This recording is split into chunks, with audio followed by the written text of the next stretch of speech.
Hello, everybody, and welcome to Casual Esports Amateur League. I am Ansem571, and I am with my beautiful co-host, My oh my. Idocles. Well, happy to be here. We are presently in the lobby, about to get started on the Pro Draft link.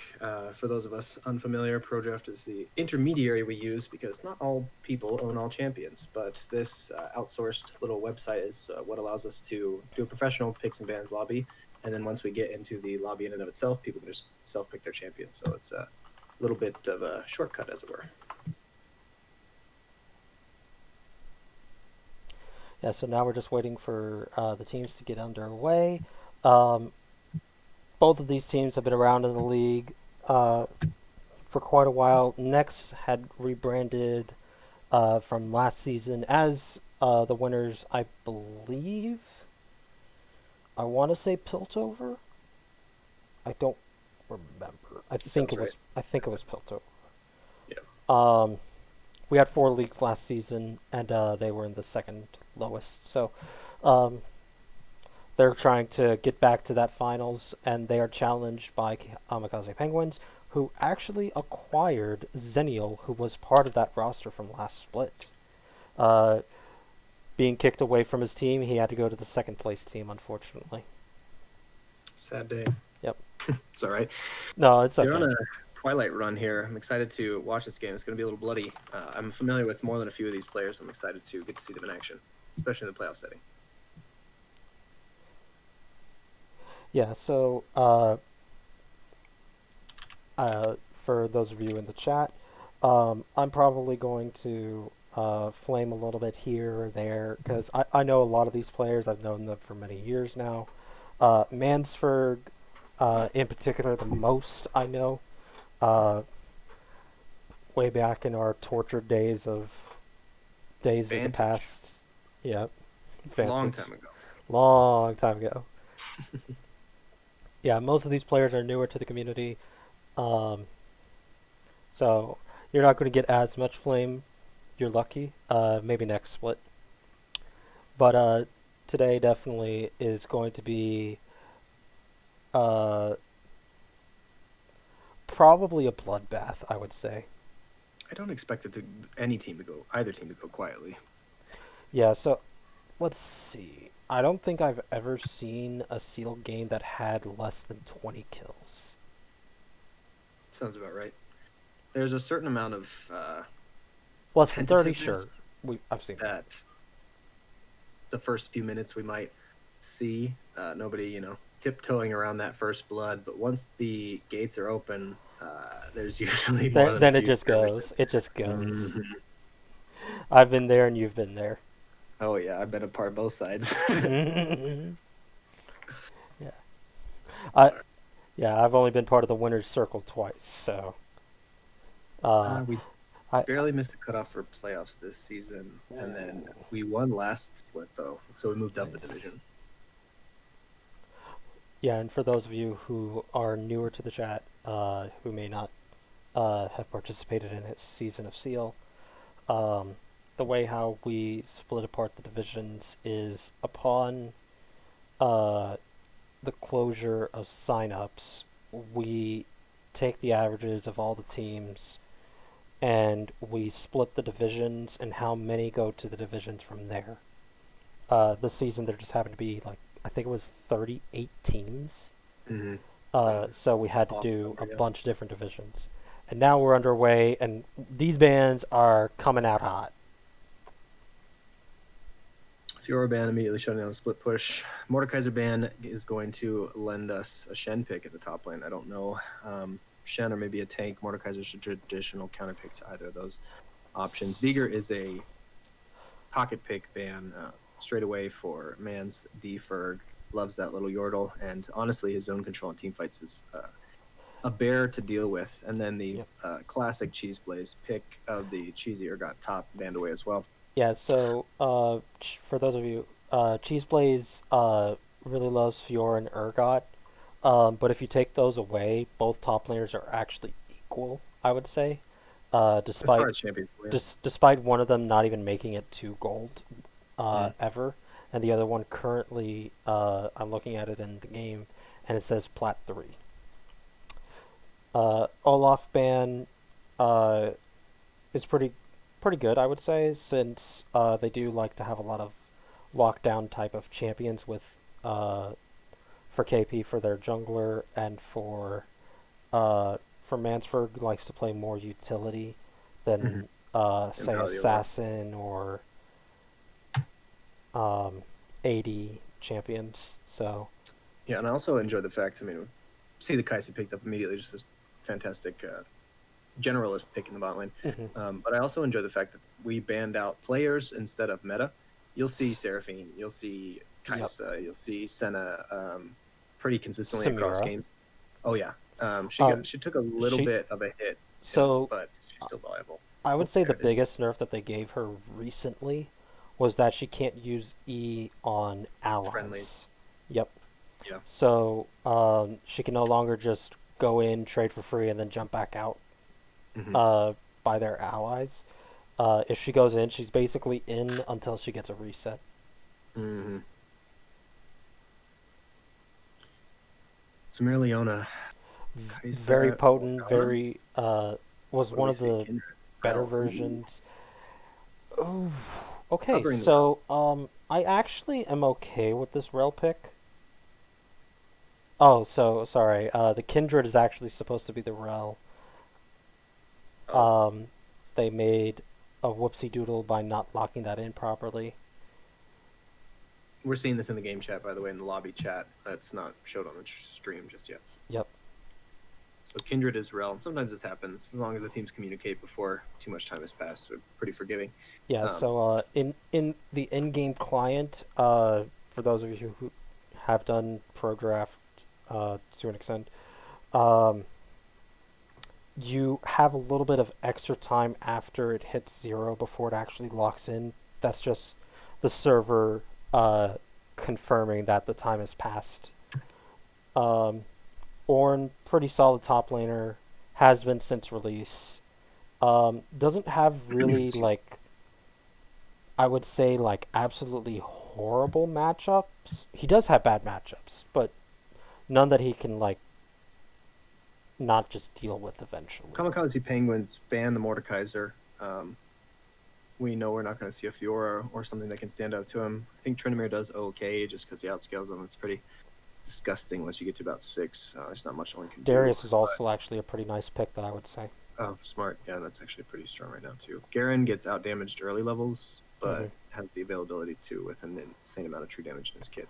He clips I the wouldn't actually be surprised. So, as a top laner, one of the more difficult matchups for Ornn would actually be Scion. Um, and that's because you can just build, say, an adaptive helm as the Scion, because you're going to be getting a bunch of crowd control anyways. And that just Excuse me. nullifies what Ornn does. Mid lane bans all the way through the second ban Hmm. phase. Hyperscaling bans on the side of NEX and Pokey. I think Rise is super strong this patch. I think it's secret OP for those of you looking Yep. to climb, especially gold plat. Like, holy moly, that champion is a glass cannon. He is rowdy Oh, right now. and next patch going into the final So week much beef. for our playoff, I believe that so there's going to be a nerf to fleet footwork on mage champions, so Thank non-AD you. carries. Right. So uh, people like Cassidon, Corki, Silas abusing. Silas, they're not going to be Corky able to still do dubs AD that. though. And Malphite top. It's just look at their comp. It's Rel. Ugh. Remember, it's Rel, not Kindred. So we have Kaisa who can follow any of the Ro, two Kindred, divers powered by Diana, the Rel. Malphite. Everybody's moving forward, forward, forward, and frankly, so is Kamikaze Penguins. I'll be interested to see. I don't necessarily know what Mans has in mind with the utility pick. I'm assuming Oriana or something similar. I think Seraphine suits them well, but I'm of the mindset that if you have one Moonstone, two is better. And Three is yo, Troll. wait. Okay, yeah, so that was a Diana jungle. Okay. Yes, yes. Or I mean, technically, you could flex Yone in the jungle too, but most likely. And Diana into, well, I don't know that we knew. I think they were flexing the Diana and they picked a Mumu. So there's very little chance that the Mumu is going to be hyper aggressive early in the jungle. They can win skirmishes and stuff, especially with a more pop off pick like Silas. But Diana gets to free farm basically. So does a Mumu in a certain sense, but Diana gets to scale into her own jungle unharassed by like a Kha'Zix or Lee Sin or something All sinister. right. So looking at this, so with Silas pick, I Mm-hmm. understand that Mansbrook loves Silas, but you also have to look and see what ultimates you're getting. So you get the Malphite ultimate, which is pretty good. Kaisa ult, Not really. It's mostly Diana not Malphite Yone. really great. And Rel just kind of pulls them in more. So Yeah, not super it's useful. not the greatest. So like Yone, Malphite, and Diana's pretty good. Mhm.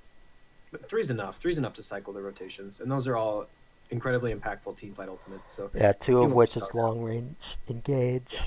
Hmm. Yeah, and they let's see, it's Fleet Footwork, and then it's Everfrost, and then it's Zhonya's. I think is the standard build now for Silas. The Qmax with Everfrost guaranteeing the second portion of your combo goes. It's E1, then Everfrost Q, then E2, and then you just auto them to death. And the fact that most people stand in range of a Everfrost from just your E1, the guaranteed damage from the Qmax at even just one item is enough to one shot Kaisa, Diana, Yone. I think it's enough to kill Yeah, Yone depending so on how he plays it. so you can do that. You could also just change it out just a little bit by putting the E second in front of the Everfrost to make sure you land it. Because that just point like you're not going to miss a point blank Everfrost unless they flash. Melee matchup, definitely. It's a little bit easier to guarantee that E1 into 2. E1 auto Q2 Everfrost, but Hmm. I just like Silas. I think he's strong in this patch. I didn't Yeah, understand. I didn't realize that they were nerfing Fleet Footwork. I think that's healthy for the game, but it's a little bit sad. it's they're nerfing it specifically for non 80 carries. Gotcha. So the mages that take it uh, aren't going to be able to use it Sure. effectively. Um, yeah, it's like something like 40% of it is of that heal is gone for mages. So very impactful. I'm just imagining some team fights. Oh, this Diana, Yone, Malphite is terrifying. like the fact that both teams just want to go in. Oh, Whoever it's gonna picks be off the 80 carry first, I think sure. wins it. Yone Kaisa is two core scaling comp, both of which have decent spikes if they get ahead early. Yep. And then same to KP. Samir Silas, very strong uh, carries for both Mm. sides. Um, Go ahead. and and one of the things that I actually do like about from NEX, so yes, they have sort of pseudo equal engage for both sides. Mhm. The fact that Diana is also a damage dealer means that they can have like a little bit more split between them, whereas KP they have two carries. So if one's gone, then it has to be 100% on the other person to when the team fights. Whereas for Nex, if one of them's gone, they still have some damage. I will be interested to see the gold graphs. I mean, barring snowball blowout from either side. Honestly, both teams have pop off potential with the amount of CC and damage that they have in the mid game. But I would be interested to see the gold graphs at the end of this game. Hmm. I think you're 100% correct that it's a little bit safer to have that. I would say 2.5 scaling Yeah. as opposed to Kamikaze Penguins with effectively 2. But how are they going to funnel their resources on their 3 carries? Because Diana loves level 16. Yone loves level 16. Kaisa loves items as well as levels, getting all 3, if not at least 2 evolutions. Yeah. They're a gold hungry team. If anything, they scale approximately the same, but the fact that they have to So split their gold between 3 champions means that Samira and Silas should hit their spikes quicker. I think it's fine. Uh, with an asterisk. So Kai'Sa and Samira basically have the same range, so they'll be able to be even as the game progresses.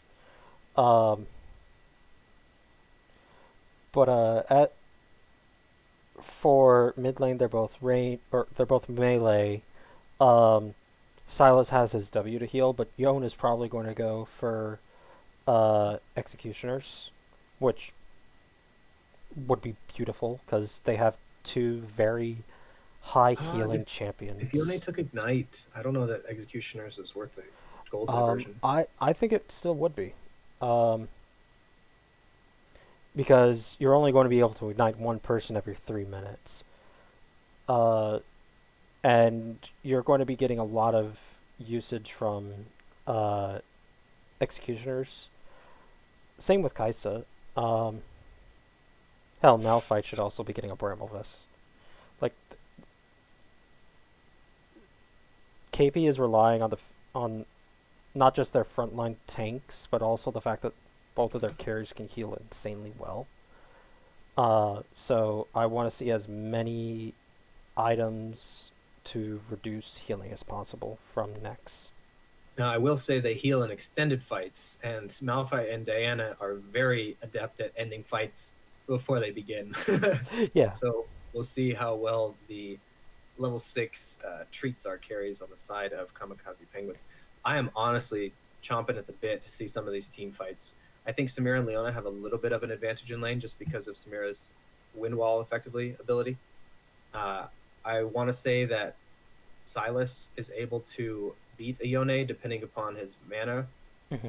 consumption, as well as jungle pressure. I don't expect Diana to gank a lot, but she can gank pushed up lanes. That said, Amumu's going to be power farming and able to take advantage of the opposite situation if Yone or Kaisa or Malphite is pushed up.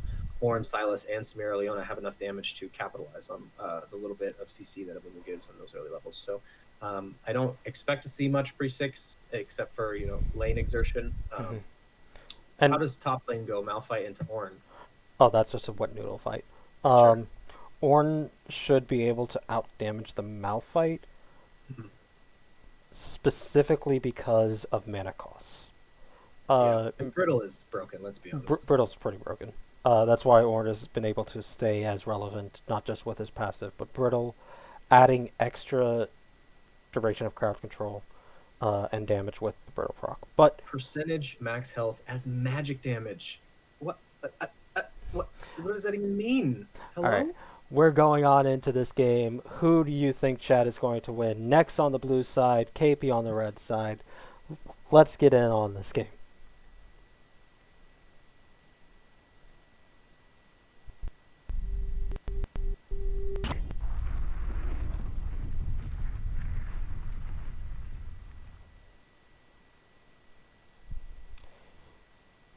You know, I really like that animation. Shout out to the guy who did that. Agreed. Stream says looking for a game to capture. Yeah, I'm not sure why. What a transition and then transition back.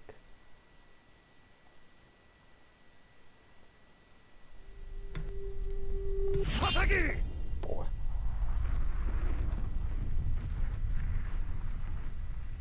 Technical difficulties, people. I apologize. Slides and transitions are fun. If it comes to it, you can share a screen just from desktop. Alright.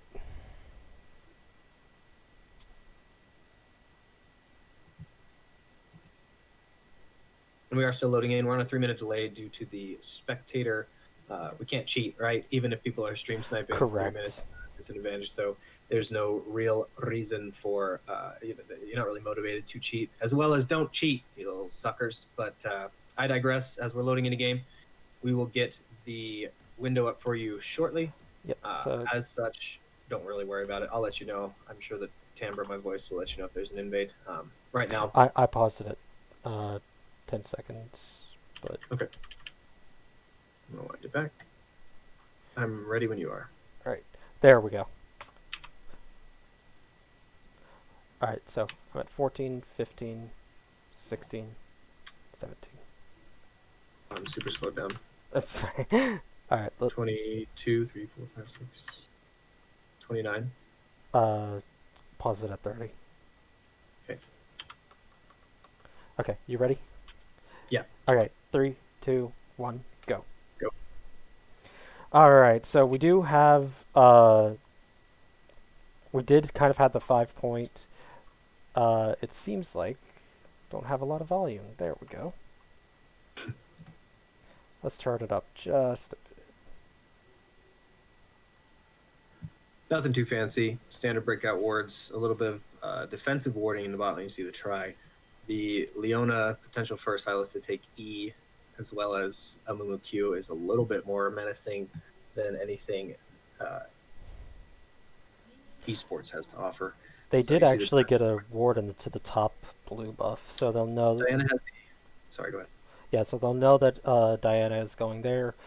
Since all of the changes to items in jungle, they don't have to go for blue buffs. That's why Amumu's starting red. They do actually see them passing it, so they have total knowledge of where they're starting. NEX has literally no idea. Anybody in the chat, do we know if Diana can start Raptors? I don't know if it's optimal or not, but with Q and her auto attack passive. You can do Q or you can do W. It's preferred to do W since then you don't take damage. Yeah. I just really like Raptor starts. The fact that it can be the first camp to respawn is, I think, super impactful as far as rushing to 6, which both junglers want to do. Yeah, and it scales every time you clear it. So the more you're able to clear your chickens, the better XP you'll get. Likewise to Krugs, if you're a gold-heavy jungler, Krugs is the best since it gives the most gold. Mid lane, nothing too fancy just yet. Like I said, we're expecting to see a little bit more passive scaling. There's not going to be too much jungle influence. That said, Scuttle's always a hotbed for activity, so we'll see what happens in about a minute. So a couple things I want to point out. So I do like that the Ornn did go for the Corrupting Pot start. That's good for Ornn. Malphite went for a ring, which is, fine since he has high mana costs, like I said at the beginning. He did go Comet, so he's looking to do a little bit more damage during the laning part. It doesn't really do anything later. Also, the Aftershock for Ornn actually, in my opinion, is useless for him. I would rather have a Grasp or even a Guardian over Aftershock. Spellbook. Spellbook is fine. It's a very niche idea for Spellbook. You can abuse a Malphite in lane. Get Ignite. Oh, we do got to trade mid lane. Here's the Yone extended trade. The Q going a little bit sour. Here's a Mumu. Into a bait, forcing the flash.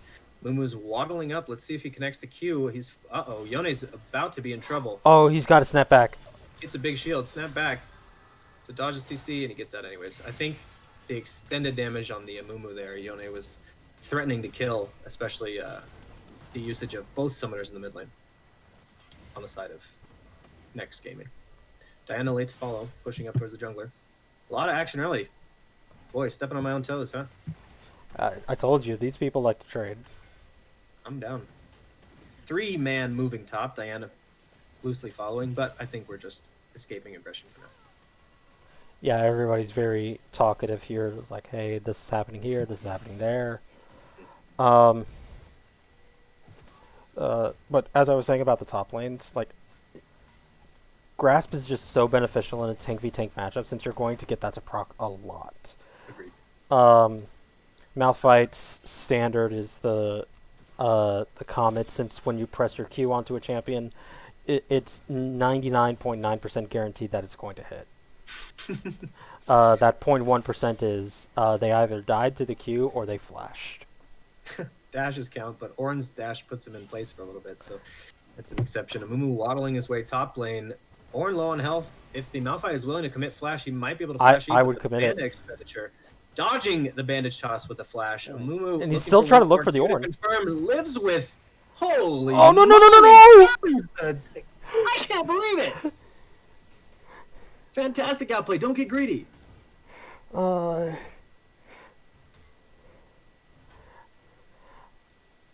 Count it in decimals. Malphite living. Going 1-for-0. Let's go. Hype in the top lane. I love the early aggression.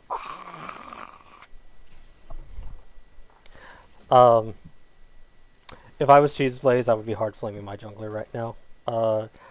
Shout out to Cage Reaper for doing that exact same thing to me multiple times last season. Oh, it's all right. We're trying our best. We got our sweatbands on, and there's no flame. Maybe a little bit of shame, but we won't talk about it. Also, what was it? So I believe that this is going to go to 3 games, despite both teams believing it's going to be a 2-0 one way or the other. And the reason for that is because KP has this weird playoff buff where they have to go to game whatever the final game of a series is. They have had it for so we're now in season 5. They've had it 5 of the 6 seasons they have played. Or sorry, 4 of the 5 previous seasons. Only last season it didn't happen. If this is prospectus of things to come, I'm down for 3 games.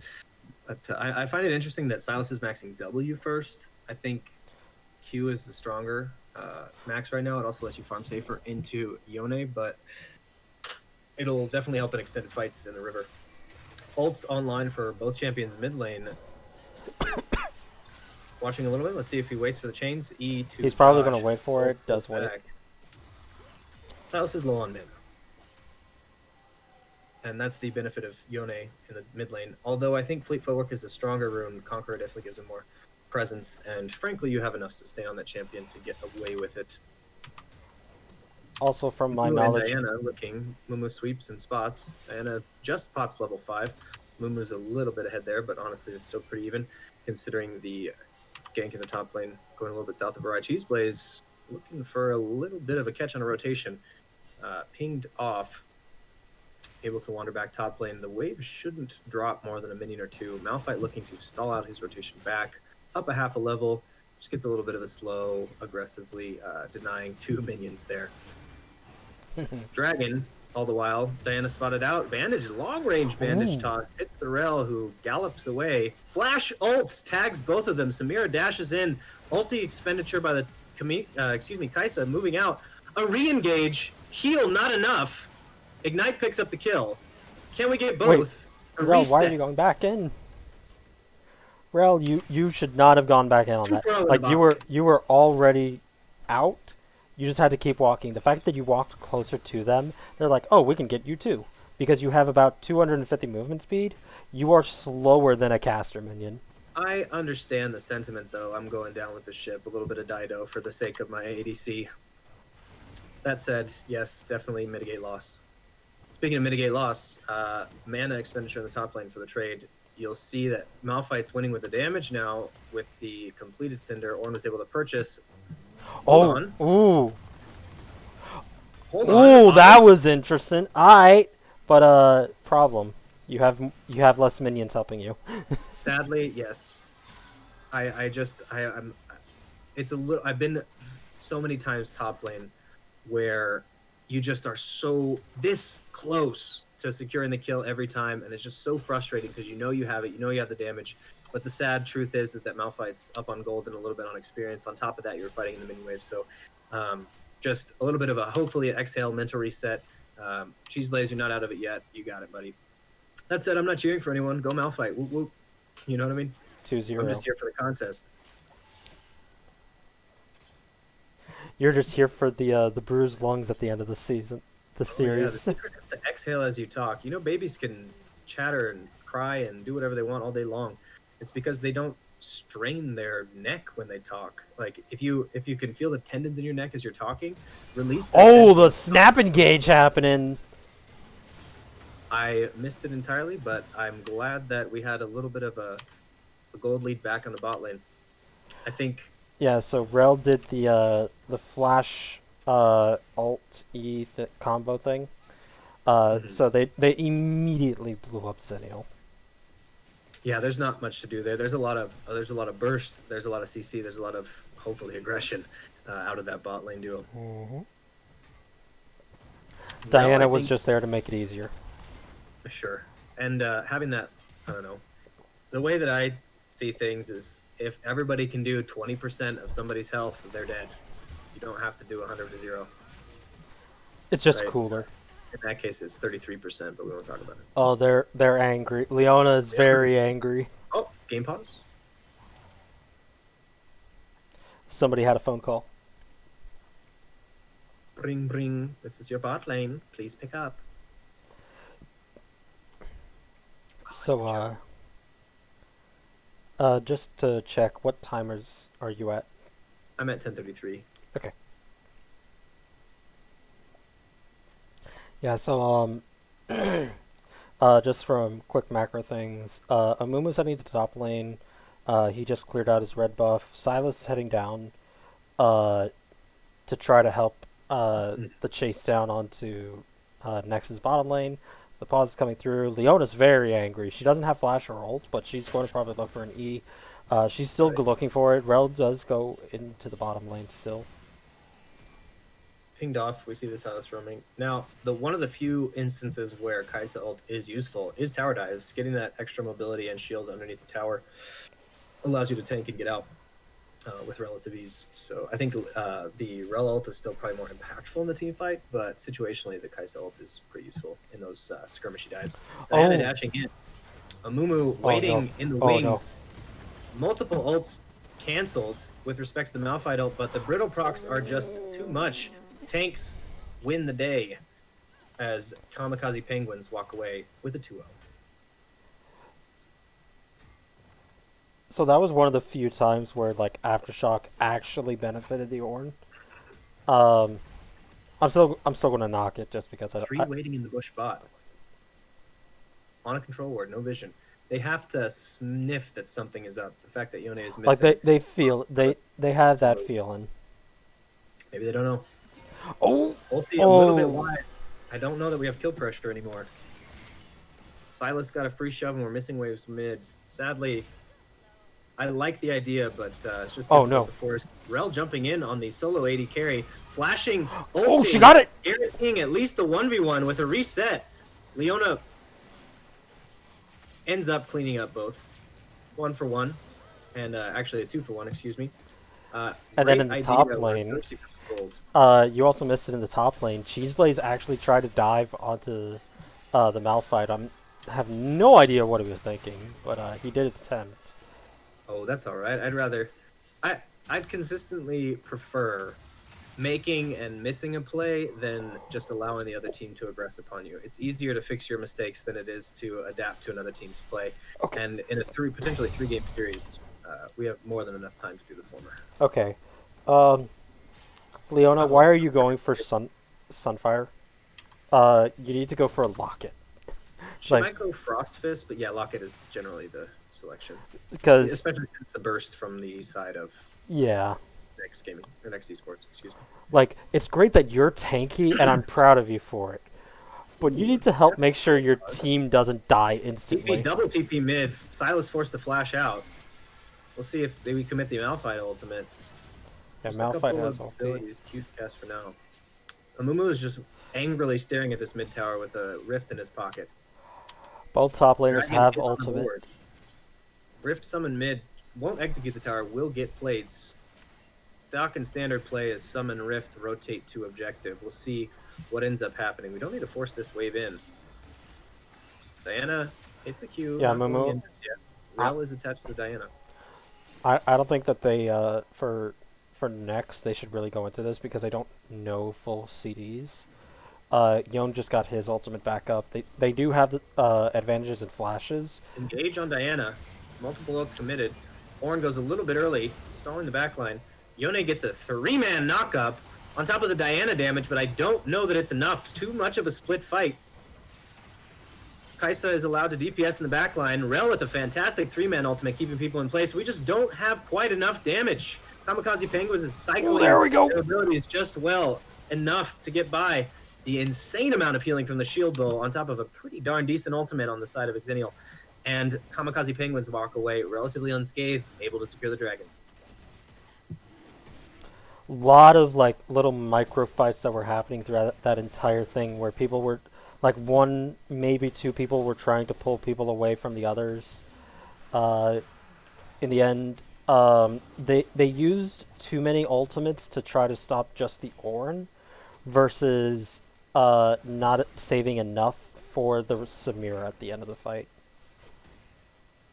I agree, and I want to say that the side of NEX Esports benefits from a full-on 5v5 where they can focus and fight and push forward as a front-to-back team fighting menace, while Samira and Leona are allowed to kind of skirmish and maneuver fights as they please. So the split fights favors Kamikaze Penguins, and we saw it over that Stone Drake.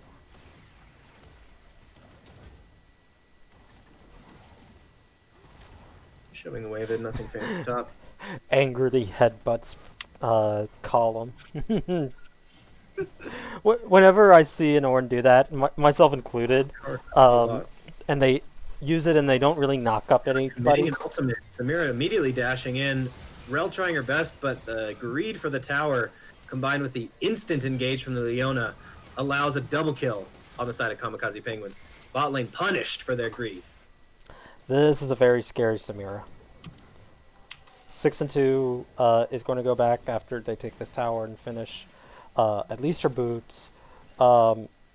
She's not going to have enough for the... yeah, she's just going to have enough for the boots. She has 1,000 gold in her pocket. Skirmish in the mid lane, just... Ooh. Mid laners fighting. Diana's coming in. E1 out. Flash committed on the side of... Oh my gosh, there's so much happening. Multiple ults coming in. Berserker goes down. Malphite decides to waddle away. Staggered fights. Multiple engages. And so much aggression in this game so far. 16.5 minutes, 22 kills.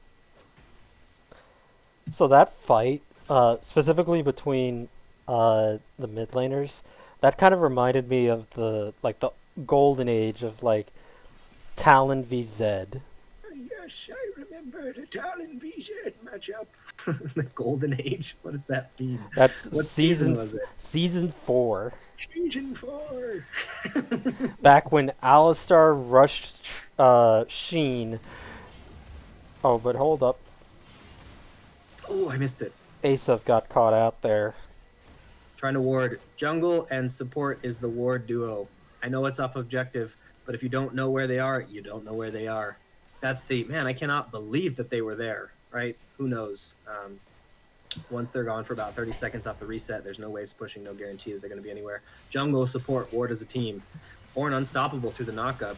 I think just shaking hands. Nothing fancy. A successful trade on the side. Big fight over the tri-bush. Sadly, Rel provides only utility. Her damage is lackluster with tanky builds, and you should build tanky. So without the follow-up, the numbers disadvantage proves fatal for Berserker on the side of NEX Esports. So, I haven't played much of Rel, but I do really enjoy her kit. Her numbers, because she provides so much good utility, her numbers are actually really low. Yeah. They provide really great effects. I'm not going to even deny that, but she does have very low numbers other than her dismounted W. More trades in the side lane. Cheeseblaze has his Aegis active. Uh-oh. Oh, no. W to survive the knockup, but I don't know that it's enough. Ornn hammers the mid laner. That's the clap right there. That's just Ornn damage. Leona, you're a little far away from your team. You don't have Aftershock. Kai'Sa just walks away, doesn't want to. Oh! Deep in the jungle, 3-man catching Berserker again. Bandage Toss connects on the Rel. Chains as well. Holy moly, that's one smoked pony. Sadly, we're seeing a lot of... this game is not long for this world if NEX Esports do not find a way to clamber their way back in this game. You know, like I said, KP, they're going to force us to a Buffalo game Bill. 3. You know, because they won this game, but now they're going to have to run it next game. I don't know that it's over yet. We have a lot of scaling. Remember, we said the gold split on the But side of NEX Esports so is something to I've consider. raised you a scale to an Orn. Sure. And looking at the gold differential, we have 7,700. Let me know if there's action on the map. 7,700 highest on the ADC, and the gold gap that's about 8,000 is split pretty evenly across the 3 carries in the top lane. There's a little bit of differential on the support to the tune of 1,400. But Oh. They are Drake, Nex is going to be able to steal this Drake, very nice. That's one delay way the to do it. soul. So now Very we're nice. looking at more like a 32-ish minute soul for KP if they end up taking it from here. Now, hear me out. As an answer, Kamikaze Penguins should do Baron right now. They should have just done it right now. They should have forced the fight. Oh Use the yeah, advantage, no, like that. just back tempo. They should have forced Baron and maybe farm the team at Baron. They should just force it right now. But I don't think we're going to see that. Yeah, no, we have them way too split on their calls. Which is fine. It's more consistent to push waves, farm your jungle, look for a fight, securing vision. Yeah, on the so objective. like the Baron sneak is more so like either you have that knowledge that the team is unable to respond, and or you're in a situation where you have to do it. They don't really have to Orn TP do available. it. Orn just reached level 13, so he's finally got Going his in. upgrade. 2-man ulti. Silas with the rail. I am unable to keep up with these fights. The damage that's coming out. Immediate Orn TP. This is going to transition into Baron, but first, one more kill. Malphite targeted to the party. Unable to walk away. There's no tower there from the Rift Herald play. Bandage toss. Another. WMAX coming in strong. E1, E2. No more Mr. Mountain. Flash out. Kaisa gets the shutdown. 2 shutdowns. Make it a third. No, I'm just kidding. No, that ain't gonna happen. That ain't gonna happen. Wait. She's good, but not that good. Now, Penguins take the win. Go to Baron. Right? They can't. They can't. Penguins can't because they have no damage. Before we dove, before we were, blood was in our eyes. Right? It rushed to our ears and we couldn't hear the call. Or maybe the call was murder them all. But I digress. I feel like from Xennial that was probably the call. Sure. They were all on the same page. Hey, don't let me flame good teamwork. But I think the more consistent safe call was I just am Baron. Let's go to Baron. You're ahead 6,000 still after the shutdowns. Force a fight at Baron. That's the standard play. Push, force. Yeah, but the You don't thing even have is to take that it. actually helped the Kaisa to catch up Agreed. to the Samira. Now they're at 2.5 items each. She's actually 800 gold ahead of the Samira now. I don't know about experience. We're at 12 to 11. But item-wise, we're completed boots. Yeah, so that's actually really big for them because Kaisa has to be their win con now. Yep. Diana needs Zonia's. I see is that a Lichbane next? I feel like your job is engage and stall. If it was a Lichbane next, then it would have gone for the Sheen instead of the Blasting Wand. So Abyssal Mask? What builds out of a wand that she wants? I know, Void Staff. XD. No, well then you should just go for the Blighted Jewel. Sure. I have no idea what that's supposed to be. She's trying to farm up for something. But we do have them actually taking up the Baron. Oh, hold up, we got a fight coming in. Portal. They turn immediately. Are able to try to catch. 3-man ult pulls him back in. Oh my god, that looks so beautiful. Yone a little bit late. So much damage. Oh my god, that was Penguins. That was so beautiful to watch. Like Samira went down kicking and screaming, but holy moly. Baron secured. Team reset, press B and Mumu. Oh, let's waddle over to it. There we go. One more auto. There we go. Nothing like 0.6 attack speed. So 0.9, not bad. no matter how this game goes, I just love how many large AoE ultimates we have in this game. Hmm. Like There's so many animations. you've got, let's see, one, two, three, four, five, six, seven, Silas too, eight. effective. So the only two that are non AoE as a standard is Kaisa and Silas, but And Silas is basically Silas can steal three yeah. that are very large ultimates. Yona's a directional ultimate, but like just watching all of those just layer on top of the other. Um, No, I'm of two minds when it comes to dragon fights. One is they have Baron, they should be pushing a lane. Let's fight them. The other one is they have Baron. It's not Dragon Soul. Let them waste their Baron. So we'll see. I don't know that Nex is going to go quietly into the night. We mhm. see mid lane pressure reestablished. We don't have the tower down. I hear a turbo Oh, waddling a Mumu. Oh oh, no! It's that's a catch. into a 4v1 effectively just from the spacing. So sad. The turbo chem tank able to split their team up. I am speed. Mm-hmm. And he actually went Demonic's Embrace. I actually do like that. I like Demonics from the Amumu. That's actually hot. Chat says Nashers is next, which is a lot of damage. We missed. I'm sorry. It is Nash's. Yone falls. Oh, Tyson yo, picks it up. 1v2. Samira's rounding the corner into a quick 2v2. Mid lane, meanwhile, they do not fight that. They is not need to rotating. just dip. Yes, time to go. Mid falls. Nex has yet to take a tower too. As soon as, well, I won't say as soon as, I'll say if the gold swing or pressure swing occurs, taking down some of those towers will help the side of not only just pressure, but gold too. Not to disparage 3,000 gold still on the map. Yeah, it's a 10,000 gold gap. Difficult to come back, not impossible. Yeah, but because they were able to take that Drake, now they are on soul point of an Ocean Soul. Like it's a toss up, but for games between Ocean and Infernal Soul, as the two most empowering souls.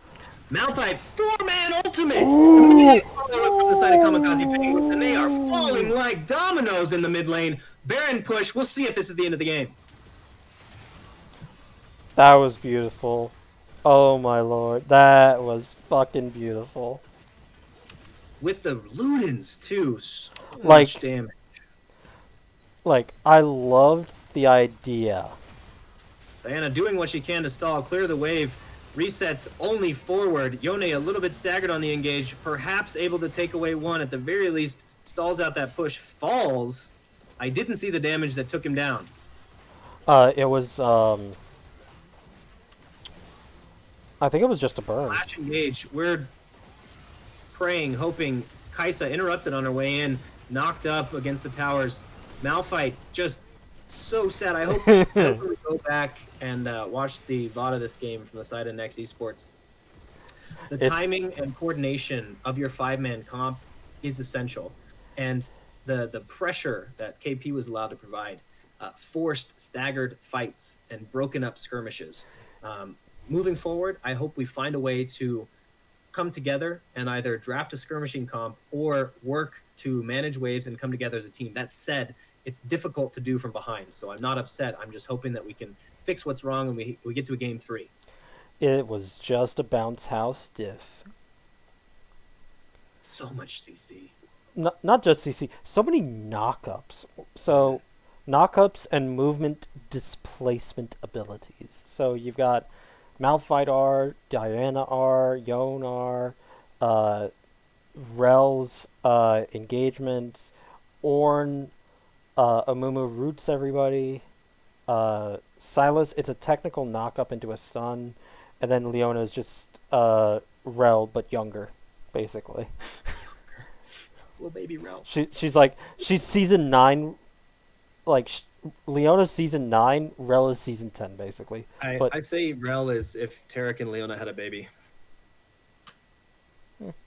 Fair. Similar ideas. And I find that although Tarek can beat people's butts down.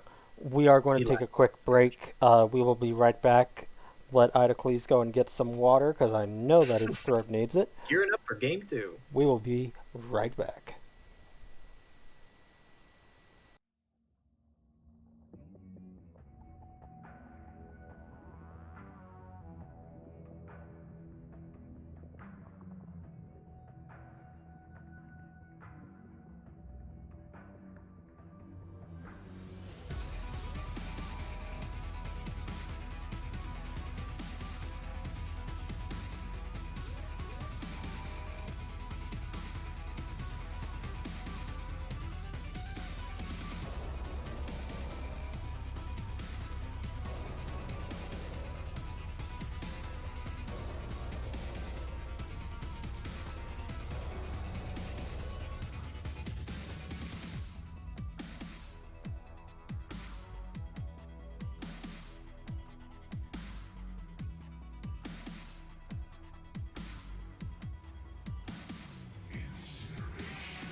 Hello, everybody, and welcome back to Game 2 of Kamikaze Penguins versus NEX Esports. KP came up to a rousing start with as many ultimate AoEs that they could think of.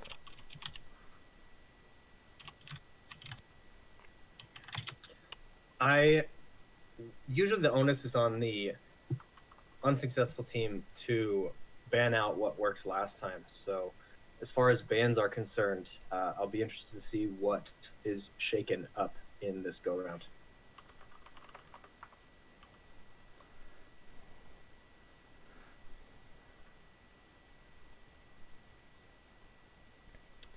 Alright, so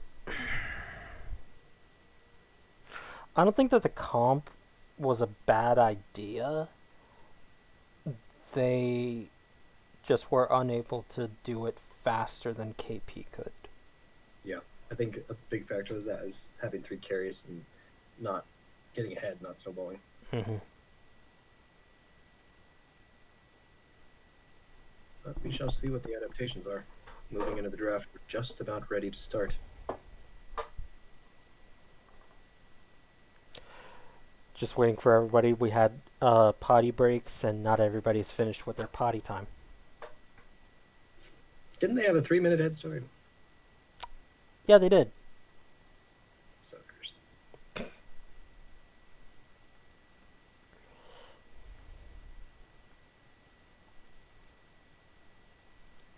So for those of you who aren't following the script, this is the part where Kamikaze Penguins, despite looking pretty good in Game 1, they're supposed to run it down for us to go to Game 3. It's not any fault of their own. It's just what the script wrote. We never updated it since Season 0, so just if it ever changes, then that's just the actors ad-libbing. Which is frowned upon. Yep. How dare they? But we're going into the draft for Game 2 now. KP up on the blue side now.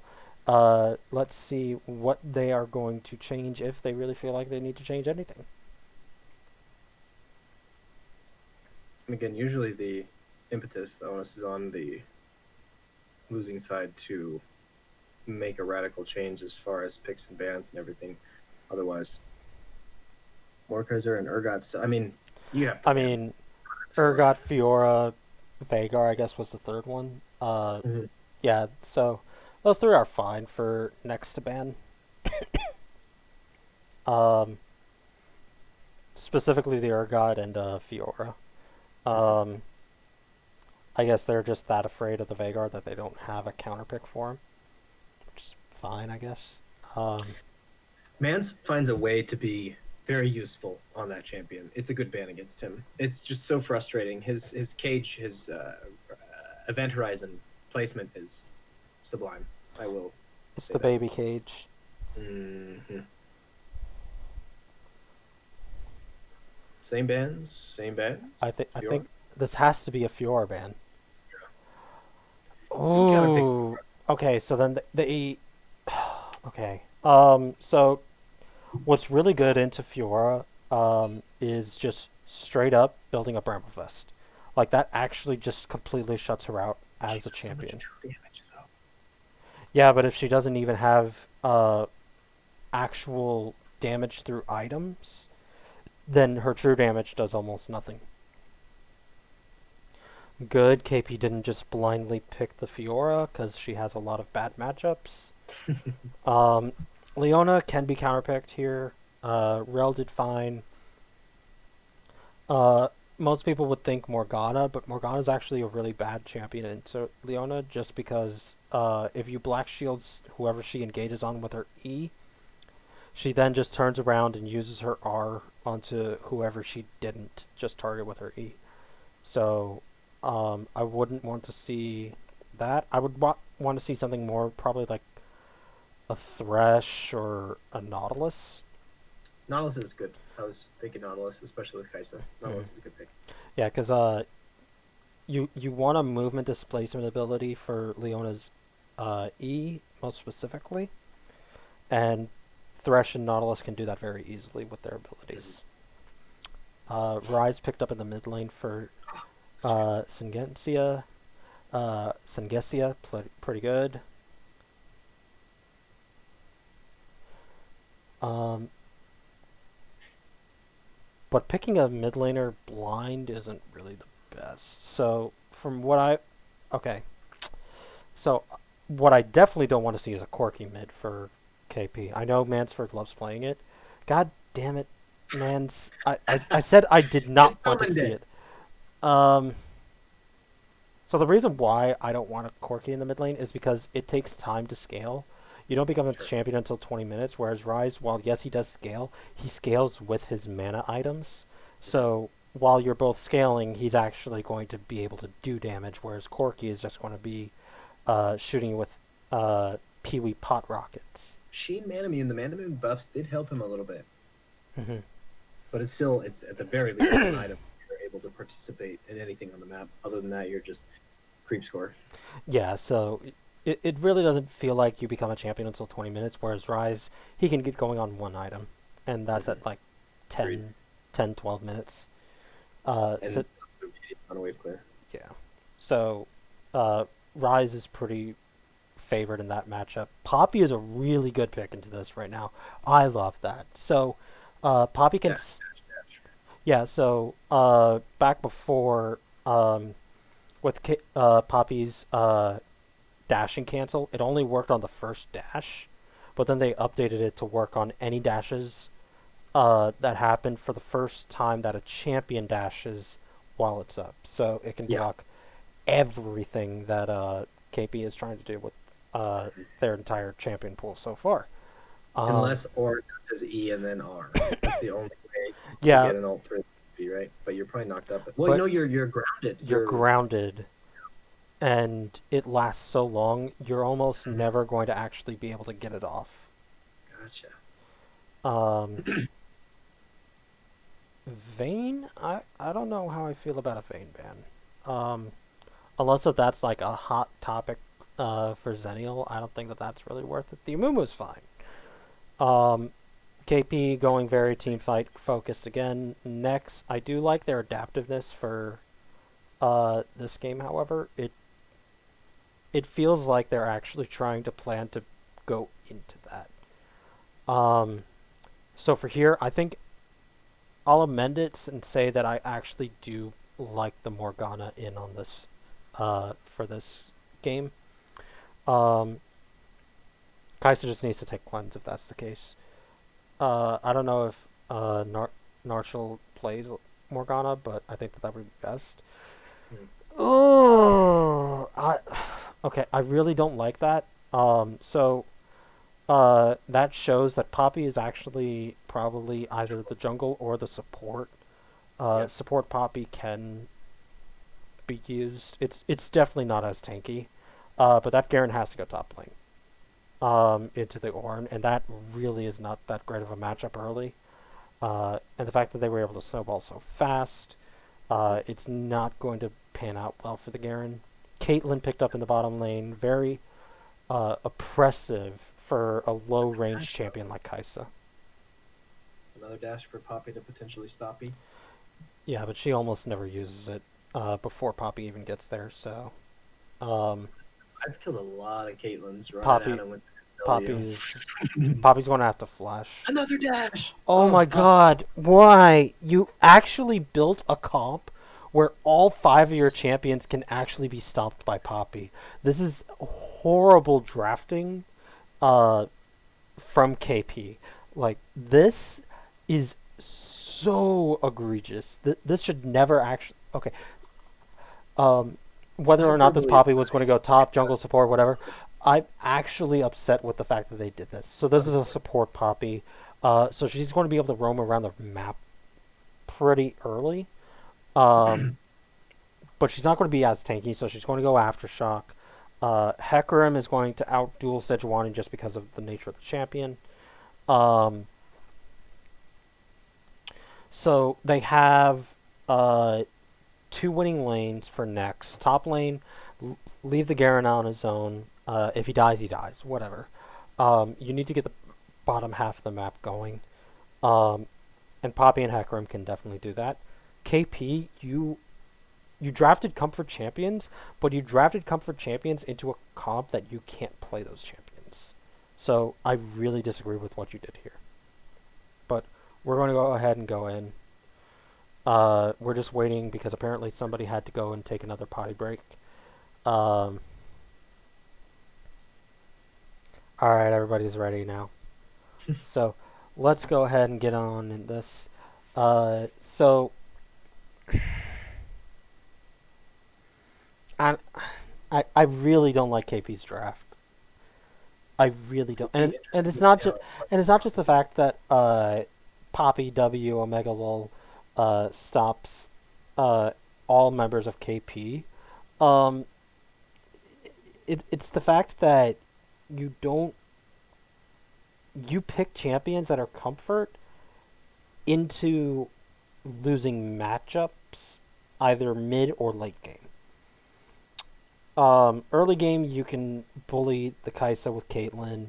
Early game, Ornn can beat out Garen, but once it hits 6, NEX's comp just doesn't lose, in my opinion. It might take a little bit longer depending on the gold Yeah, discrepancy. so Power spike. I need to see Kaisa take cleanse. If Kaisa does not take cleanse, then she's trolling her Poppy. Um, because she isn't actually, as a champion, while she does stop all of these dashes, they're still able to use their ultimates to get through to the Kaisa. Leona ultimate, Sejuani ultimate, Ornn's first half of the ultimate, like you're not going to be able to stop that as Poppy. It definitely helps their maneuverability in team fights. Mm-hmm.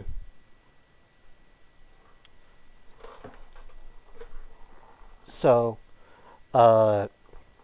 really, it's all like it's a lot of this is on Narshal, and as a support, you're not going to be able to get a lot of tank items. So he's got to go for aftershock, and the conditioning rune, which increases your armor and MR after a few minutes into the game, and it gives you an additional small percentage scaling for your runes. Add to the fact that Poppy gets passive bonus resistances when she's below 40%, I think. I have to check, but So you just need to effectively just double dip into the amount of resistances you can get because you're not going to have as much gold as the others. You're going to get a lot of assists. I'm not even going to try and deny it. But I also want to see a locket because there's no shield breaking from KP, and locket is just now based on your level. So just get a locket. You'll have more than enough health, but you need to make sure that you can keep healing for this Kaisa. Rise is going to do a lot of damage, just because like who's going to really stop him? Like Sejuani, okay, he's just going to root her and just walk away. Unless if she gets her ultimate onto Rise, and that needs to go to the Kaisa. Mm-hmm. So, KP really just drafted themselves into a really bad hole in this entire comp. That said, Rise Corki is a late game menace. If they can get there. Yeah. So, I joked when I said that this is the part in the script where KP is supposed to run it. I didn't think it was going to come this early into the draft. We'll see what happens. They just need to put the freeze on early aggression, probably elect to give away the first couple of dragons and just focus on scaling. Yeah, so their winning lane is bottom lane, so Sedge just needs to camp it just to put her as far ahead as possible. Mm-hmm. And then post 6 just move into mid lane as well because Yeah. Gorky will have a fourth ability compared to Rise. And he'll need to help disparage the discrepancies that Rise will actually have stats compared to Corki at that time. Uh, Top lane, uh, Ornn is going to beat Garen early, but then as soon as it hits like around level 7, I would say, to be fair, Garen's just going to run over the Ornn. Um, so, likewise for the Hecarim, he needs to just bounce those 3 uh, lanes the same way that Sejuani must go to those lanes. The Hecarim, he doesn't actually have to do anything in those lanes. He just needs to show that he's there, so that way the Sejuani can't do anything. Because the lane states just as the standard without the jungle intervention. Caitlyn will be ahead naturally, but not enough. So, and Kai'Sa is a better late game champion than Caitlyn. So, it's really going to be coming down to junglers early pathing through to the bottom side, and it's going to benefit the Hecarim more since he can start red more effectively by starting with the chickens because of his Q. Whereas Sedge, she doesn't have that privilege until she's level 3, so she has to start on bottom side. So Hecarim just run down to bot, put early vision down there, and just make sure your bottom lane is safe. Because if they're only down by like 10-15 CS, that's more than fine. Yeah. Caitlyn needs to be over 30 CS gapped. I don't know if it's that egregious. I say 30 because I want an entire BF sword over whatever Kai'Sa is doing. It'll definitely help. And it'll help stop up the lack of scaling until probably 2 items from the mid lane. Caitlyn's definitely passing the baton onto the Corki. Come about 25 minutes, we'll see what the gold state is like at, like I said, that 25-30 minute mark, about 2.5 items, depending on the acceleration of the game. Last time, I think I called out 22 kills at 16 minutes. Correct me, chat, if I'm wrong. I'm not expecting anything less. I hope for the sake of Kamikaze Penguins that they're allowed to stall out a little bit better just because they want to eyeball those endgame power spikes. But frankly, Kai'Sa Rise is not that shabby when it comes to post 30 minutes. So we'll see. I'm excited to see exactly how these fights pan out. All right, we're getting into the game. Who do you think is going to win this game? Best of 3, KP on the blue side, NEX on the red side. KP is up 1. Will they take it home? Let's find out in game 2.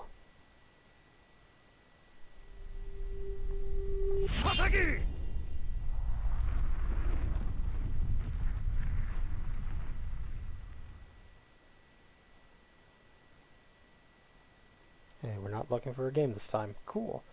So looking at everybody, I'm glad that everybody has a skin. It shows that we're all using our funding effectively.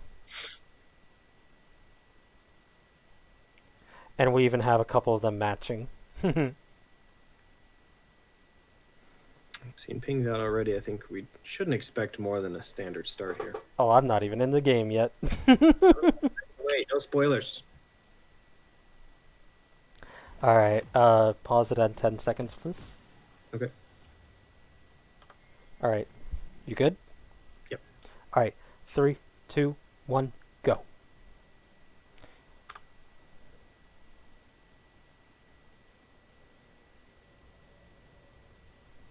Teams will be off to the races. We do have NEX probably looking for a 5-man invade. They don't actually have lockdown besides Poppy's E. So I don't know what they're looking for. Vision, wards, aggression. Yeah. Just a furrowed brow start to the game. Say, get out of my jungle. Yeah, because KP actually have a pretty good invade, or at least an anti-invade. They were able to get a ward out onto the red buff. They're running into the mid lane to the Corki.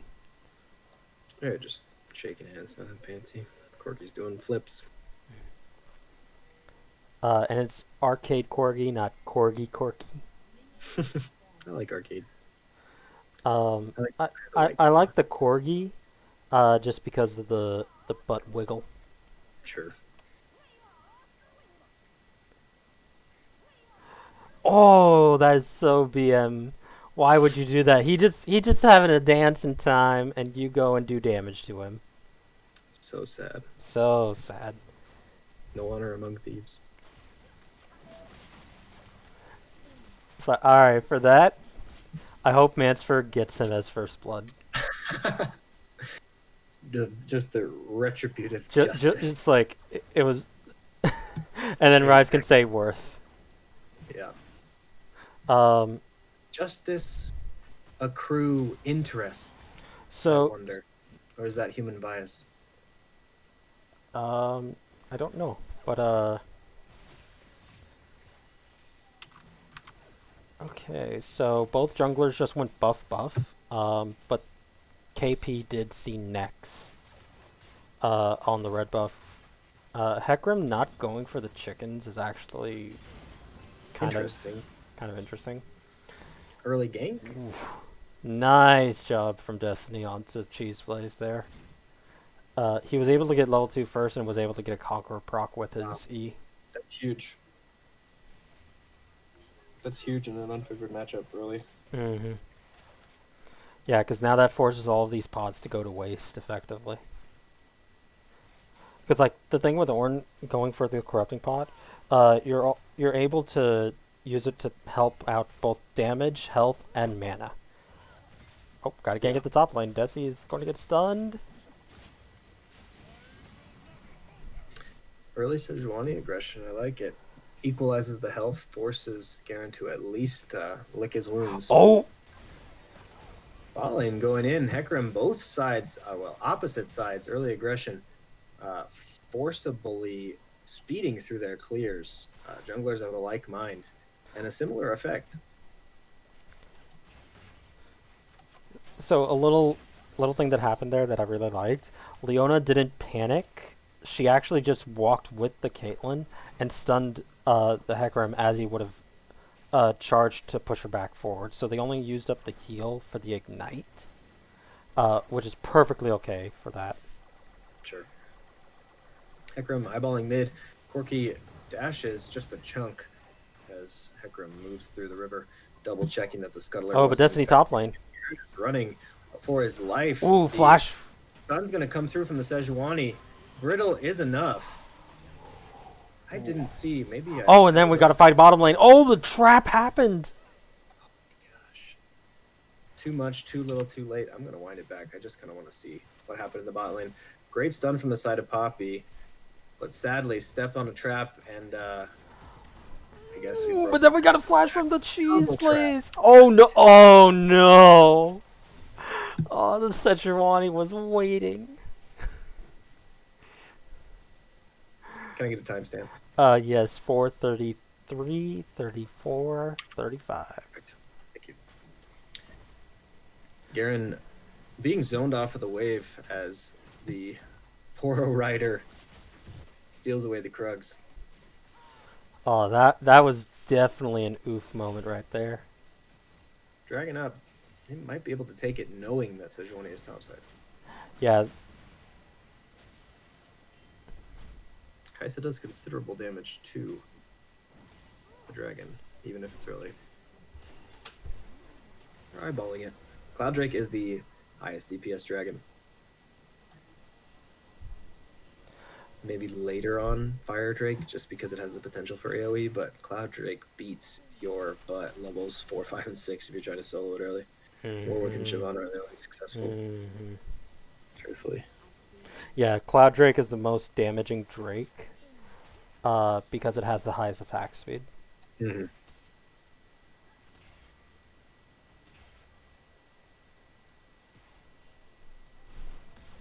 So one of the changes, so one of the changes that I really didn't like for the support items back in season 10 was after you have it fully upgraded, it no longer gives you stacks for like the relic shields. Sure. I really didn't like that. Because now like supports they just don't have gold income effectively with that. I bleeding heart for the support in me says, yeah, give me all the gold. But Oh, TP oh, gone TP bot. bot, force flash immediately. Hecarim running bot, only level 4. Rise just me. What he followed Okay, waddles so away. neat interaction happened there. So while Hecarim did charge the Leona, because she used her E, it actually put her where she was supposed to land originally. That's funny. So she So was able silly. to escape without having to burn her flash. So Garen force that was nice little over the top. interaction. Wave. We'll see if he teleports. Holding on to it. I don't Is he know. going It's hard. Stridebreaker? You should, as Garen. I don't think you should in this game. What do you go? Gore No Breaker. way. No, I disagree. Because here's the thing, No. you're going to have 3 tanks on top of you at all times. No. I almost don't even want to listen to the logic. Not to disparage you as a caster. I love hearing your voice, but Stridebreaker every game. You could go Stormrazor in this game, and I wouldn't be upset. Um, it's Stridebreaker. There's. I will not be convinced. Chat, prove me Oh, wrong. hold up, man's for getting the solo kill. I missed it. I was reading chat. Chat says Sunderer. Not a bad idea. Stridebreakers is so strong. The dash, the slow, it's everything Garen wants and more. Yeah, but that does nothing to the sword. Who cares about Ornn? You got true damage.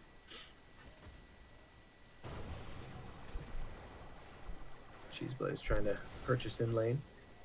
Ooh, auto Q, my friends. Right, I got 2 out Ooh. of Is able to get out, but now Hecarim's charging in. level 5. Running into the Oh, 3v. TP behind. Instantly oh. falls. Poppy flash auto to actually give the gift over to the Kaisa, flashing over the wall, channeling the ult. I'm not a hero, just a Yordle with a hammer. Sends Caitlyn screaming back to her side of the map. 1 for 0. And then we got the top lane. So Cheeseblaze had his teleport canceled thanks to the silence, but Cheeseblaze was very angry, so he turned it around and killed the Garen as retribution. Sometimes the TP is a bait. Also, feel bad moment for the Hecarim. He tried to get the Corki, and Leona just layered her CC properly at almost basically perfect timing it, so he couldn't get his E charge off. The E charge lasts for 4 seconds, and he was stunned for at least 3. That's a feels bad for sure. Dragon going the way of the Kamikaze Penguins. The ultimate is most useful on Leona and Oh, I guess they're doing this gank and they're on a ward. They just don't care. There's says, you know nothing that what? can be done about it. Garen can TP, but that's it. Garen's TPing. Corky's like, nah, we got this. We're good. A lot of damage from the ulti. I mean, excuse me, the package. Garen Hecarim blown up. ulting in, still outnumbered. Kaisa at least picking up 1. Heal ought to have her fall still. Sejuani angrily walking under tower. Was trying to get the up. poppy. She's going for it. Back, bonking her, pushing her back under tower. Gets the return kill, but at what cost? Oh no, and now No Rise is aggro going in back. for this one. Oh, Rise. I didn't even see the Rise ultimate. Do we have an auto Q? One more auto. There we go. He's got the Auto? blue buff now, so he can just run her down. Oh, flash. That's fine. Good play. Good response from, I assume, Uh-oh. Senji. And then we got top lane. Garen. Garen angrily running at the Ornn. Press E. Press QE. You're going to lose the tower. Oh, he got him. Oh my god. True damage. OP. How much is that tower at? Let's click on 89. Rip the dream. So close. Pause. Pause. Having IRL issues. Uh-oh. I would have paused because that tower should have gone down. The Cinder betrayed Ornn, forcing the aggro to switch. Wait a minute. I would like everybody's attention to be directed at the Ornn's items. Ornn? What Okay, so we're allowed one Yeah. F-bomb per stream. What the fuck is that Tiamat? Don't worry about it, cop. Um, I don't think that's an item that Ornn goes. Titanic, I understand, but like, that's not an item you go. I would say it's better to build tank on a champion that doesn't To have too f- much AD to skill. finish an item, you know he has components for 3 separate items right now. Maybe it's a misclick. That better be an undo misclick. Stebby says none of these kills should be happening. They're Uh, going that one by one. so that was from the bottom lane that was happening. Gotcha. Where everybody was kind of going in one at a Mhm. time for NEX. So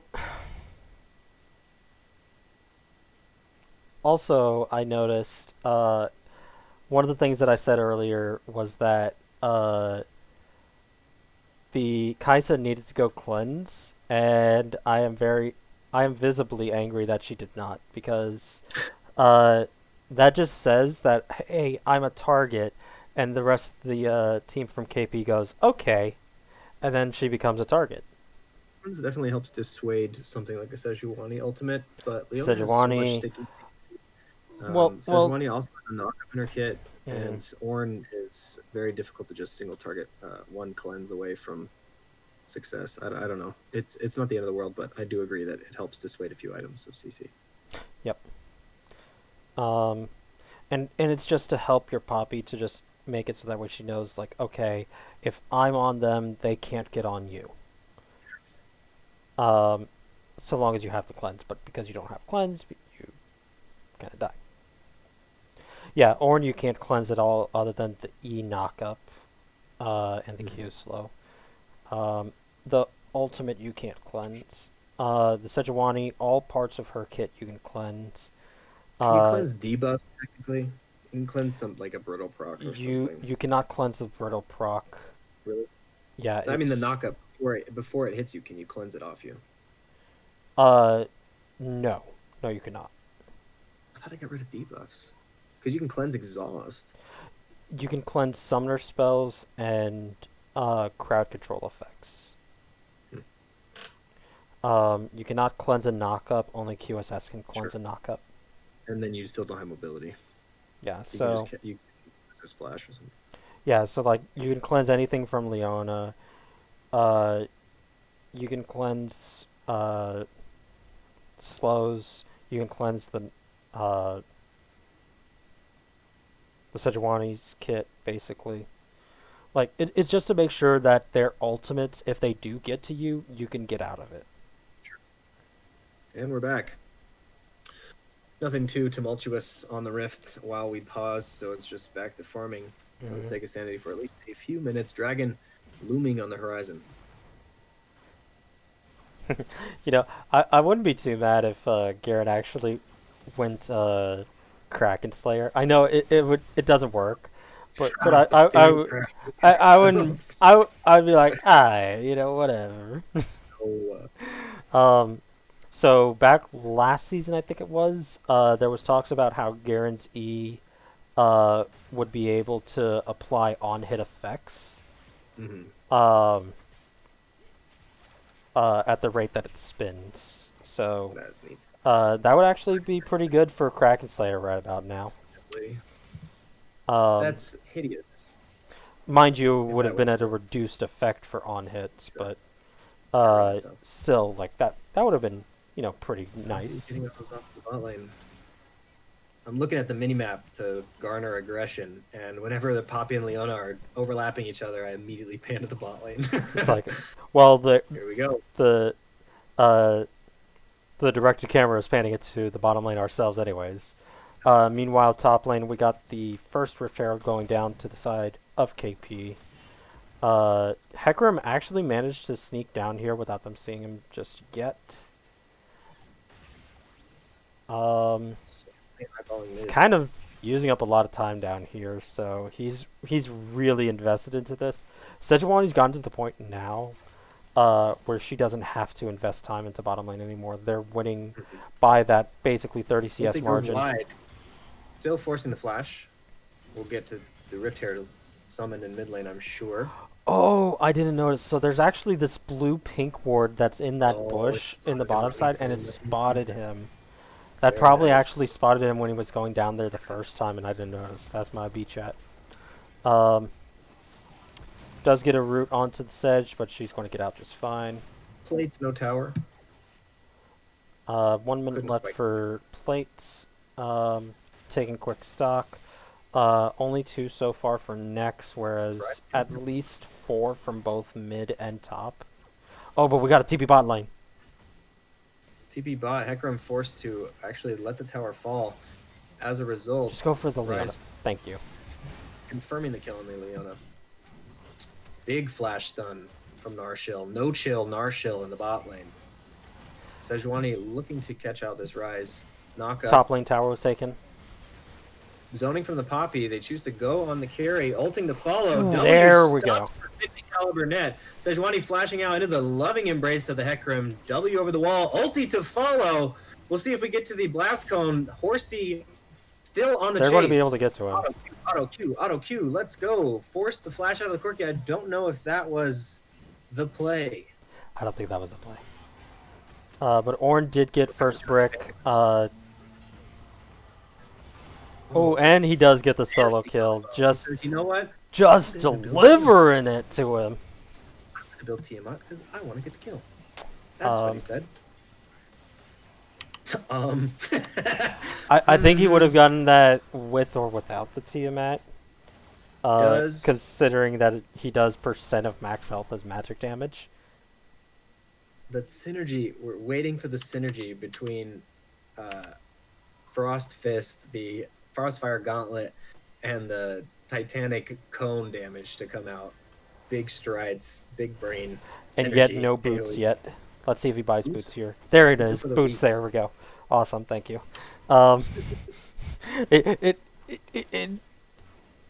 makes me very upset when you buy 3 component items and you have yet to buy boots. Or you don't have magical boots. Hey, when you have a dash and you can just push waves, who needs them? Just buy them later. Champions that can't get over walls. Ice buff. Don't just face tank it, you big silly. Man, oh, he's just going to get the Gromp. That's fine, too. Never mind. Take it back. Lazy farming. This Gromp is so much fun now. Poppy sweeping the bot lane. I always look when those champions, when those icons are close to each other. I'm excited. Let's look at the gold differential. Mid lane is up 1,600. Well, speaking hundreds here. Jungle on the side of Kamikaze Penguins is up 1,400, 1,300. Ooh. Bot lane is about tied, minus top lane. Top lane is the fucking diff. Top lane is a large portion of gold advantage. 2.5 thousand gold diff. Which, you know, nice. Damage on Ornn, force the flash. Hold that thought. That was really good from Berserker to do that. AGG is looking for a gank at the bottom lane. They have no idea that he's here, I think. Oh, but he whiffs, goes right past and kills the Kaisa. Do we have enough? One more auto E. Traps. Nice. Very nice combo. Nice. I think she lives. Yeah, she lives. Yes. Big, beefy Poro. If anything, Caitlyn had heal still. So, sure. Very good job. I actually thought that she was going for the Poppy at first. It's like, oh wait, no, they just both went straight for the Kaisa. Ornn ult in the mid lane. Long range engage, a little bit wide. Hecarim's still allowed to auto and then ulti the Corki. QE combo into Brittle. Cheeseblaze not giving up without a fight. Says, I bought this Tiamat for a reason, but I'll see you later as Garen comes around the corner. There's a lot of just angry eyebrows and move speed from the side of Dex Esports. Just running at them with Poppy, Garen, and Hecarim. Yeah, so I definitely don't think that Stridebreaker is the play now. I really want to say Gore Drinker again because it also is reduced by extra CDR that he should have. Give him, a little bit of sustain against this Ornn because he is crying right now. No, Garen's full build at one item with Stridebreaker, let's be real. It's too late for that now. You're looking at cost efficient items, and Gore Drinker is a very cost efficient item for him right now. Just maybe I have it out for that item. I just think it's lackluster. And then You it got obviously nerfed. haven't had an Aatrox use it. That is the champion design, though. Let's make a bruiser able to sustain through fights. Oh, and did you want a dash every 4 seconds? I'm not bitter. You're bitter. Sounds like somebody's bitter. But Hecarim eyeballing and engage in the mid lane. oh, We're Rise posturing for a big, full a combo huge onto chunk. Poppy pops the W. Did we DC? I think that's a DC. Good That sportsmanship. might be a DC. Yeah. Yeah. We back off. Wait, then why is nobody pausing? I think there maybe it was a momentary hiccup in the bandwidth. We noticed on the side of Dex Esports that they Yeah, like pushed they're it even calling. It was very like, nice. hey, do you want to pause? Yeah. So for those of you who don't know, for official rulings of pauses in Seal, you're allotted 5 pauses or 15 minutes of pause. I don't know why Orn engage removed in the the mid lane. timer. Poppy countering the Orn engage. Big autos out of the Caitlyn. Garen doesn't really care much. But stalled for now. Poppy cooled off that Orn immediately. That's a great response time on the side of Narshil. Dragon spawning. Big ults down. We still have Leona and Sejuani. Keep an eye out for those big circles of sadness for ADCs, as well as the Kai'Sa reposition and the Hecarim onslaught of shadows. Garen. Here comes a big sword. Zoning. Oh, he's Hecarim jumping running in. He's A little jumping bit early. in. He knows his He ultimate is available. zooming. Holy crap! DPS on the dragon stops. Garen Oh, Garen! gets the kill on the Sejuani. But But Caitlyn everybody's is dying. autoing people down for free, face tanking the Rise, who doesn't quite have enough damage to one rotationer. Orange stepping up, Corki with a double kill, and the Dragon's gonna go over to Kamikaze Penguins. In the words of Reese, you can't cleanse a knockup. Ace! I missed that call, it's fun. I just like saying that word. Great fight. Honestly, Caitlyn on, Xennial on Caitlyn has been almost a clinic. The trap placement, the DPS, I don't think you're going to get away with face taking the Rise for long, but knowing the damage, knowing that you can step up there and auto people down, very well done. Yeah, and she's going Stormrazor, so she just purchased it.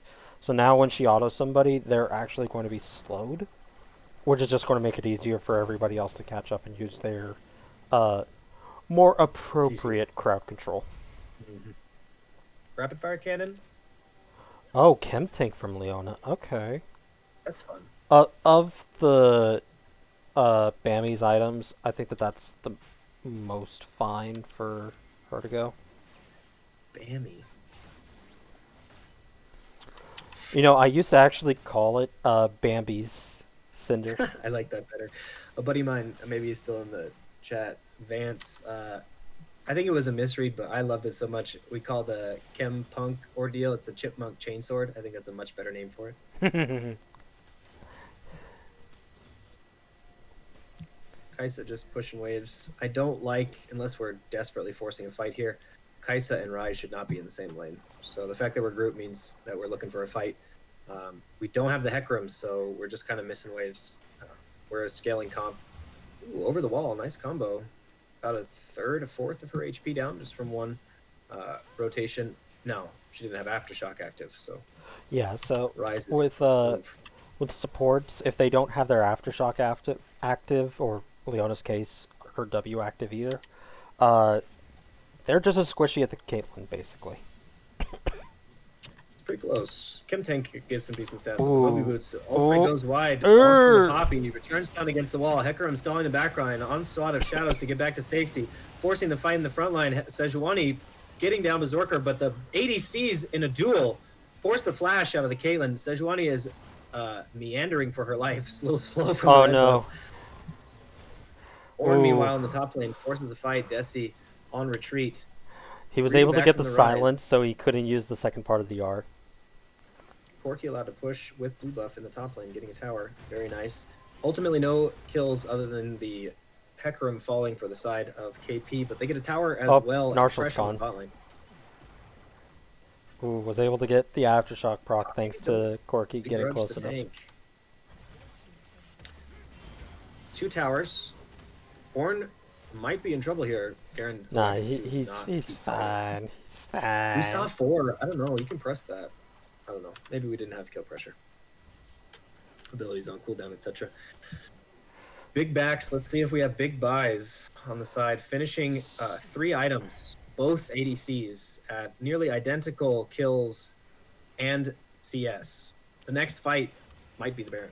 So Kaisa didn't get her 3rd item. Caitlyn did. So Caitlyn is very far ahead right now. 40 CS Stormrazor, difference. rapid fire. Very scary.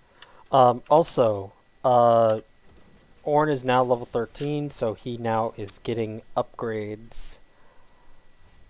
Or as I like to call them, boss weapons. Boss weapons. Ornaments, I think. I got boss weapons! Yo, for anybody who, quick side note, for anybody who wants to enjoy Dark Souls 2 video, go and watch Happy Souls. Very good video. Very, very appropriate. We do actually have KP starting this Baron. They were trying to hide in the pixel bush, but now they're going to have the ward going into the pit. They know they have the items on the carries. They have all ults available. Cork is on the side with package. Corky with package is very scary. Ornn summons an early ultimate, goes a little bit wide. Goes Corky really on wide. The flank. Caitlyn Oh, he got knocked up and he's down! But he gets stopped immediately. Poppy is out of her mind with these steadfast presence. Unfortunately, she's about to get caught. The web of CC and the Caitlyn just free autoing in the backline. Ryze attempting to DPS. We got 2 kills. Jungler's down. Ornn with a flash knockup. Kaisa flashes to answer herself. Still kiting, still running, still fighting. And the tension breaks. W snipe isn't enough. Oh, but Caitlyn's got it. Goodness, the Stormrazor. Ultimate Ryze. That's how to kill her. Yeah. Woo! 3.5 items now for the Caitlyn with the upgraded Typhoon. I wish it had the Force, maybe like Maelstrom or something. Typhoon feels, I mean, not to disparage people in Southeast Asia, but Typhoon is not the most aggressive word. Well, with all of the force of a great Typhoon. Oh my goodness, Mulan, I didn't think of that. Oh my god. Dead immediately. Ryze actually just got blown up. Free autoing. Kaisa falls to the Corky, there's so much scaling in effect. And the shield bow on Corky, is that what we're supposed to build? Yes, that is. I mean, it's working out. Yes, that is his most effective item. Such a good item. That's why. Yeah, he goes Essence Reaver into shield bow. Shield bow 3rd. I think Corky finished. Yeah, he finished. He finished his essence. I thought no, he finished Man Immune 2nd, and then he went shield bow. Because I saw that he was still sitting on the tier for a long time. Okay. Also, Ryze, why haven't you upgraded yours? Oh, that's a good knockback. Hecarim should go in there. Oh, he's in the pit. Do we see the steal? Smite fight. Oh, he got it! The Baron gets out with the outside of shadows. Ornn misses the knockup, and they're free away to stall the game for another 4 minutes. What a fantastic play. Oh no! Okay, so the Sejuani actually smited early, 9, and it went to like 88, 89. Oh no! He panicked. That said, I think a Q auto from, well, maybe if you have an auto E, it's hard to time Sejuani's abilities compared to the level 13. Also, this is tank Hecarim, so it's not actually supposed to do a lot of damage. Sure. Wow, what a crazy swing. We're still down maybe 9.5k, but the fact that we get to stall, the fact that we get to farm, the fact that we get to push out the aggression, force plays only if you want to for the next at least 3 minutes really benefits the Kaisa and the Ryze scaling into their 3rd item. They have to catch up. And they're actually picking up some of the standing gold. That said, we're pushed up pretty far in the mid lane. Good chunk on the Sejuani. She does have Warmogs. It is proccing. 4 mid, Corky recalling, no package available. Yeah, Warmogs is active for Sejuani, so she's fine. Sure. Orange should actually be picking that up soon too. He does have the Thorn Mail. So he'll be able to apply the 60% grievous wounds. So nobody else on his team actually has to No have TP grievous yet. wounds. No TP yet for the Garen. They should be calling this, but I don't know if they know it. If they go in and they miss or they whiff the hard engage, it's very detrimental, at least inhibitor. So maybe we're just being timid around the Baron buff. Top tower, not that big of a price to pay. It's sad to see from the side of KP the stalling that the Baron buff provides. Yeah, it's but 8k difference now, so yes, they were down recovering over well. 10,000 before that Baron steal. So Yes, definitely a huge swing. And since we're approaching that 30, 35-minute mark, the longer the game goes, the less gold means, because we're all approaching the zenith of a full inventory. yeah, now so here's the most crucial part for NEX to continue staying in the game, to just keep delaying it. They have to take this dragon, because if they don't, they literally cannot kill the front line from KP. Yeah, the mountain Triple Earth Soul. That doesn't. They don't die. they don't. Like, it's very difficult. And Sejuani's one of the best mountain drag users in the game, right? Just because of her passive. Well, Ornn is one of the best because his passive gives an extra 10%. Beef Town and you know, Leona gets extra flat plus scaling with her W's. So she did not take conditioning. That's fine. Bone plating is fine on that champion. But her W, the fact that it scales both flat and percentage, like, that's insanely good. I'm so glad that you did that, because that made her a viable support again. Chat, what do we think about Everfrost Leona? Troll or viable? Troll. You don't live long enough. What? They don't live long enough, am I right? Dragon, soon to be cleared. Let's see. This has to be make or break. Yeah, they have to. They have to fight for this. Well, also, I love the Zeke's pickup. I love the Zeke's pickup from the Poppy. The fact that you're going to be able to proc that very easily as your champion for the Kaisa to just do extra damage for 8 seconds Pop is him up, great. she gets to fly immediately. Oh. Narshil on the Poppy. Also, real quick, I'm sorry. The Caitlyn, I love the Lord Doms. That buff, the buff that it got for the amount of armor pen that it gives, is so insanely good. Oh, they caught the rise. Big ultimates on the rise, forced down immediately. Corki in the backline. Kai'Sa's down too. It's gone. Wipes. Just a full wipe. Next Esports. Holy I think that's game. I think they just run it. Yep, I think that's game. Oh my 30-second death timers for everybody. Speechless. Just tank the towers. Just tank the towers. Yeah, that's game. Hard fought and well won on the side of KP. Great steal, great attempt for the comeback. I'm sad that we don't get to go to game 3. Yeah, but GG's all around. This isn't the right script. All right, well, okay. KP is the winner. Congratulations for the upset for the 3rd seed to the 2nd seed. Congratulations to them. We're going to see if we can get a post-game interview from them. F.U. Ansem. What do you mean, F.U. Ansem? No mercy. Oh, the script said it was supposed to go to game 3. It's not my fault that they didn't follow it. I have that in front of me, too. I don't know what KP was thinking ending off of a team fight. That's a little bit sour when it comes to viewership, but no, I'm just teasing. Great games all around. Super fun to watch. I was, it's in me to root for the underdog, especially with that Baron steal. Still, kudos to all the players involved. Super fun to watch. Super fun to cast. GG's all around. Yeah, no, definitely. I'm actually pretty glad for a couple of members on KP. So I feel like several members on KP were being overshadowed, specifically by Mansford. Yes, he did do the most damage in this game, but it showed like Ornn was just popping off. Uh, basically, I think I saw 3 solo kills onto the Garen at least. Sadly, that is a sour matchup. Orange just does so much damage. Garen has the potential to kill him, but with the true damage, but without Ignite into a team-based setting, Ornn is favored in that matchup. All right, we're getting a post-game interview. We are going to get always going to game. It looks like so. Let me just move him on in here.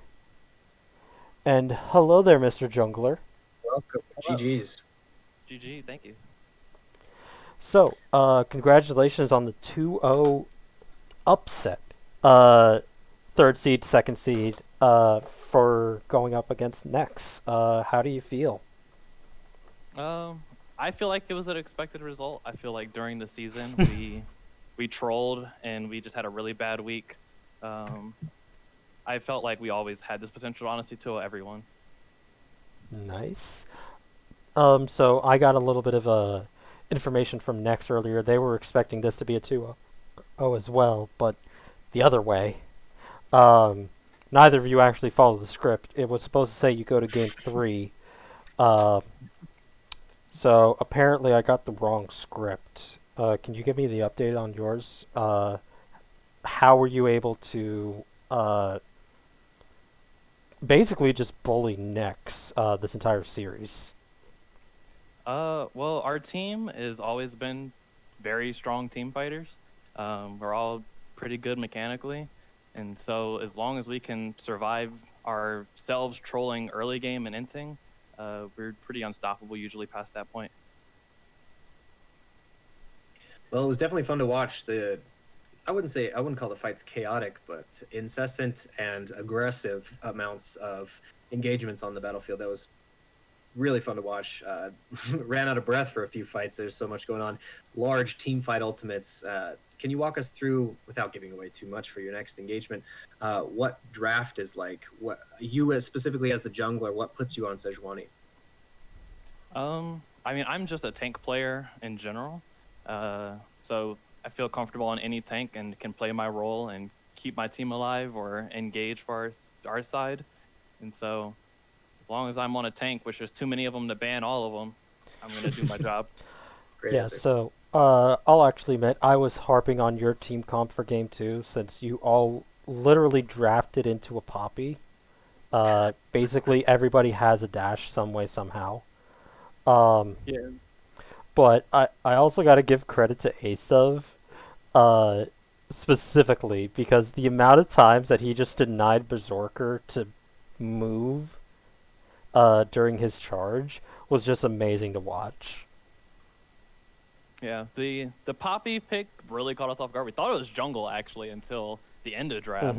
Yep. I just figured for my position at least, Sejuani, her dash, though important, like doesn't like it's a long cooldown anyway. If I queued already, like Poppy's not stopping me from continuing to fight. And so it's better than like Zac or something where like my dash is extremely important. So I personally didn't worry about it too much, and I think most people on our team picked before Poppy was picked anyway. Looking at the pro draft, she was their third pick, and you had already picked your support mid and top lane. Yeah. All right, so let's see. Do we already have the matchup for next week? So the other game has yet to be played. It'll be between Elf Army Gaming and Imagine Cloud. Elf Army Gaming is the first seed coming into the playoffs. Do you believe that they'll take it? I honestly don't know a ton about the other teams and how they've done. I've focused on ourselves and our matchups that are coming up. So I have no clue how they play into each other. Mm-hmm. From what I remember, Elf Army, one of them teams got a pretty good ADC. That's the team I think will probably take it.